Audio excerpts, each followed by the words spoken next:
G'day guys, Ben from Integrity Car Sales and Rentals. I'm just showing you one of our rental Hiaces. Just a couple things before we get started. We recommend you have the engine running whilst you're loading and unloading. It's not a necessity, but it'll help everything run a little bit quicker and it'll ensure that the battery is topped up when you go on your journey. The next thing to keep in mind is there is a lift button. It is located at some point in the dash. We're going to chuck a few photos up of the two locations that they're going to be in. But long story short, either on the right hand side of the steering wheel or underneath the aircon controls. You just want to make sure that is pushed in with an orange light illuminated. If it's not illuminated, either the tailgate may still be closed or the vehicle may not be in park. Just make sure those two things are met, otherwise the lift will not work. If you've done those two things and it's still not lit up, give us a call. There is a chance there might be something else wrong and we can talk you through it. Onto the lift itself now. I've got the tailgate open and it's a super simple system to use. We have 3 buttons on this remote here. It's all labeled for you. I'm just going to press the down button. It will bring the lift out on its own and it will give me a double beep when everything is suitable and ready to go.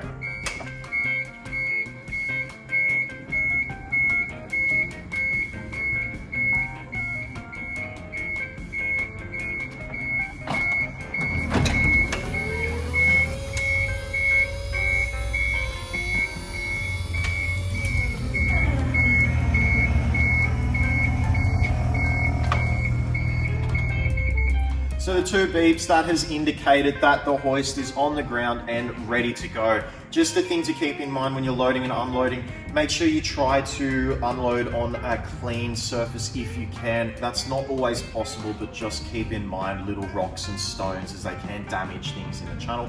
Things can get caught up, so just keep an eye on that. And then you also want to make sure that the floor you're loading on and off of is level all the way through from the front of the vehicle all the way to the back, just to make sure there's no divots in the ground which could cause issues with the sensor. Now that the hoist is on the ground like that, I'm going to press the bottom grey button. It will have a little label on it as well. That'll bring the little flap down.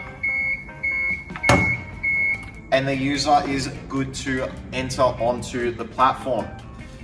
Now on this platform we have Australian fitted restraints.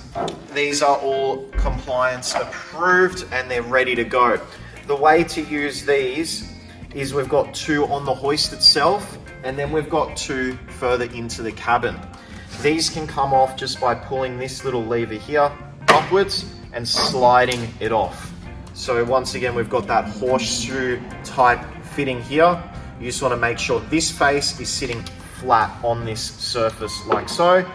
Pulling this up, sliding it over, giving a little wiggle to make sure that it's not going to pop out.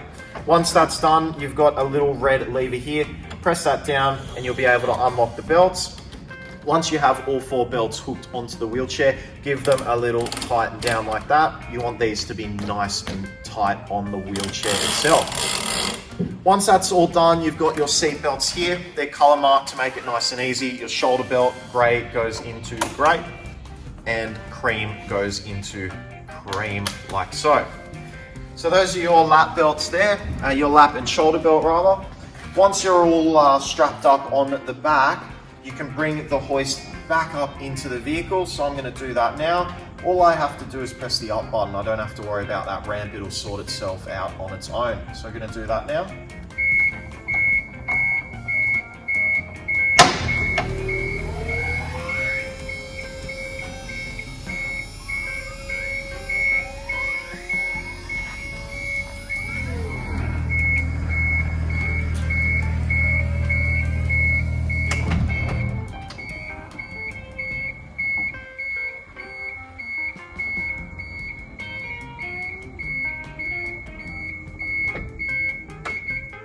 Okay, and I've just had the 2 beeps occur again, and that means that everything is in place and ready to go. Now, as I said, you've got 2 more restraints up the front of the vehicle, and these ones here,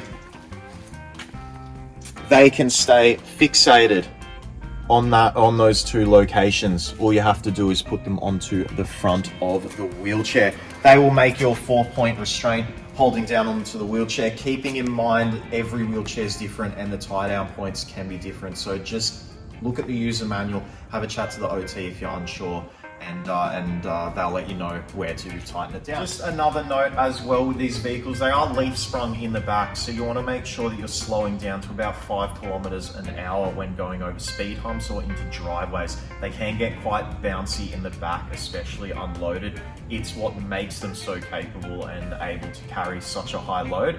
So just keep an eye out on that and make sure you slow down if you have any divots or speed humps in the road or you're entering a driveway. Apart from that, if you hear any untoward noises after your run through when you first receive the vehicle, give us a call, let us know. We can talk you through any issues that may occur on your journey. Otherwise, if you'd like to rent from us or you have any issues again, please call us on 1300 935 222. Thanks.